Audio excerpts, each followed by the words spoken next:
Pour commencer, je voulais dire merci à mon frère Diat, parce que tu as été tellement audible. Merci aussi à vous, qui avez non seulement entendu, mais aussi écouté la page d'évangile. De ce fait, acclamez pour vous-même.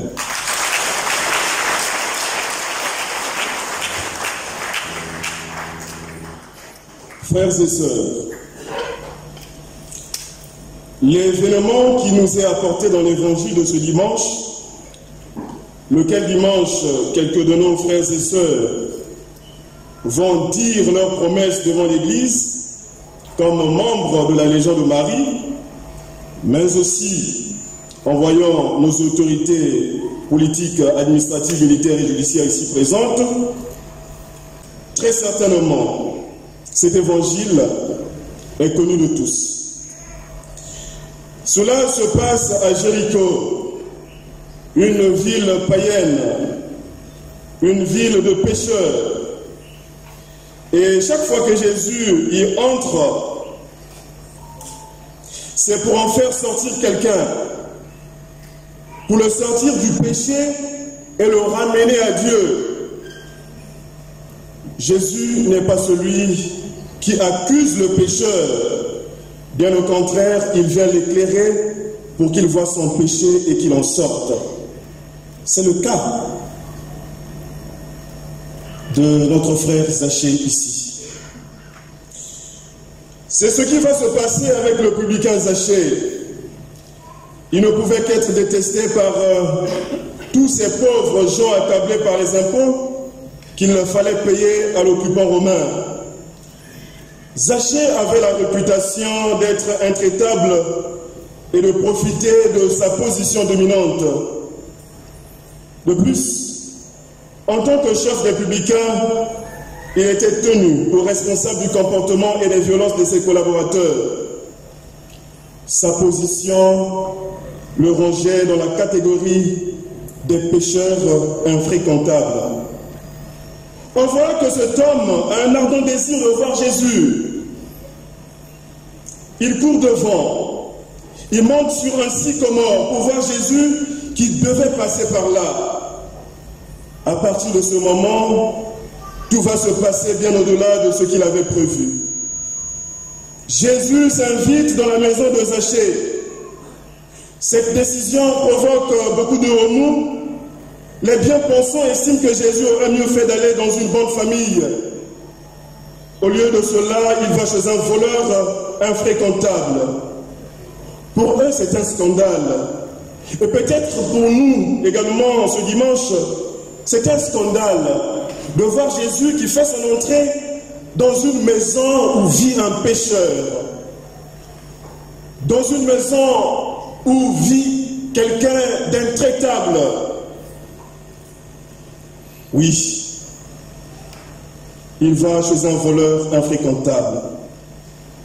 En ne voyant que le passé de Zachée, il ne lui laisse aucune chance. Ils sont durs avec Jésus, ils sont également durs vis-à-vis de Zachée. Nous aussi, nous pouvons être comme cette foule, comme ces gens.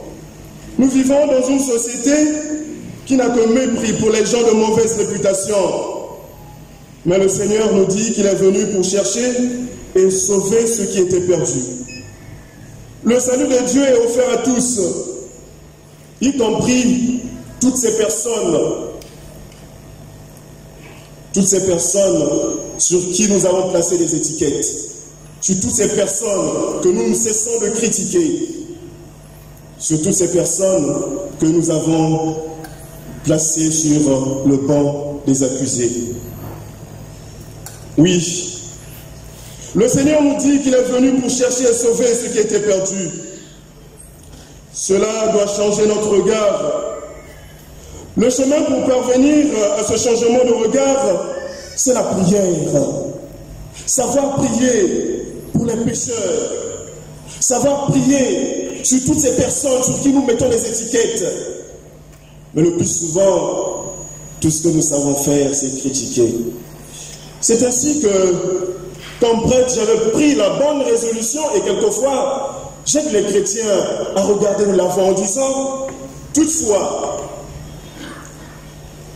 qu'il y a un frère, qu'il y a une sœur qui parle mal de toi, il faudrait peut-être inviter ce frère, cette sœur, une fois qu'ils auront fini de te critiquer, mais aussi qu'ils prient pour toi, la paix de Christ. Amen. Ah oui, nous savons critiquer, mais à la fin nous sommes incapables de prier sur ces personnes que nous critiquons.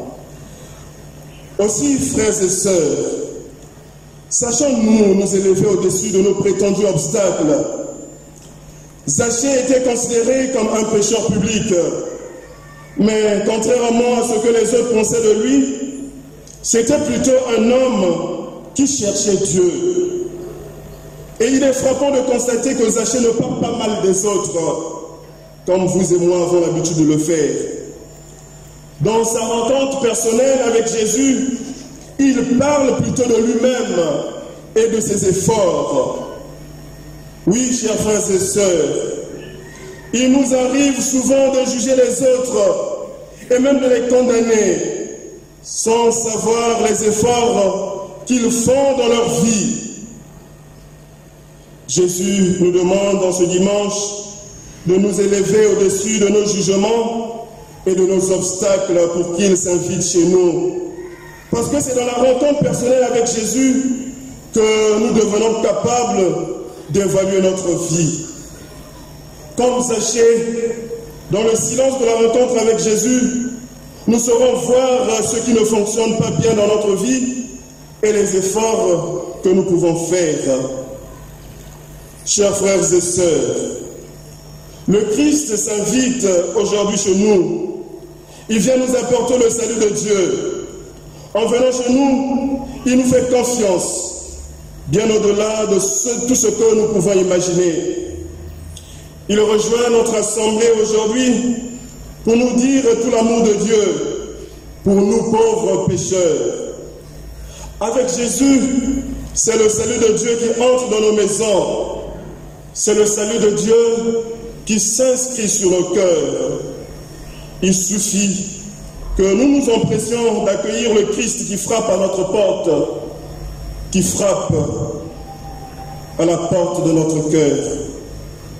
Oui, la prière de ce jour, de ce dimanche, c'est que Jésus nous transforme comme il a fait pour le publicain de Jéricho. Mes frères et sœurs, regardons-nous un tout petit peu. L'évangile qui nous présente trois protagonistes, la foule, Zaché et Jésus. Lequel de ces trois protagonistes me tient à cœur? Est-ce que je ressemble à cette foule qui empêche Jésus, qui empêche Zaché d'aller à la rencontre de Jésus? Est-ce que je suis aussi ce Zaché qui a une bonne capacité de résilience, une bonne capacité d'adaptabilité, de petite taille?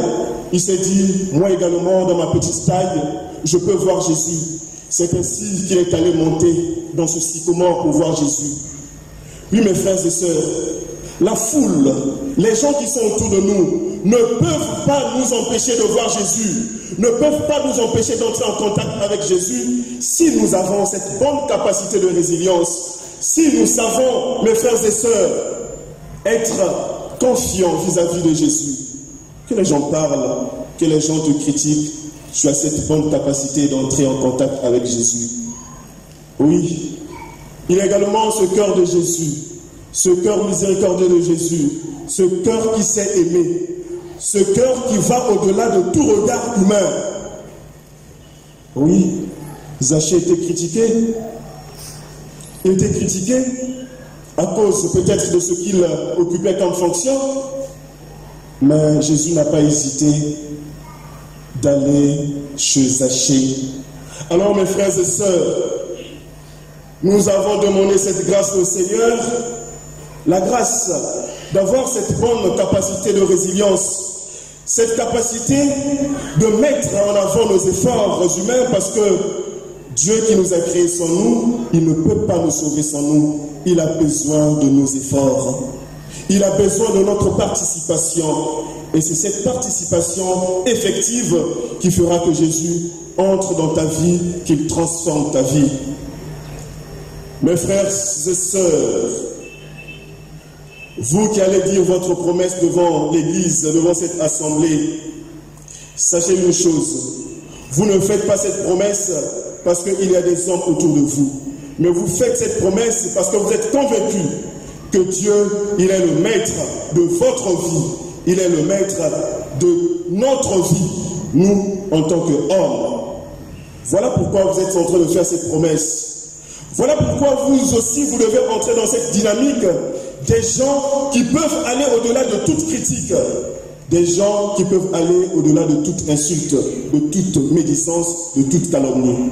C'est cette grâce que je vais, mais vraiment de façon spéciale, prier pour vous en ce jour, mais aussi pour nous tous, nous qui sommes des choristes, nous qui sommes membres d'un des mouvements d'apostolat, nous disons, oui, nos mouvements de l'apostolat, rien ne marche, rien ne marche. Il y a des choses qui patinent, il y a des choses qui lambinent.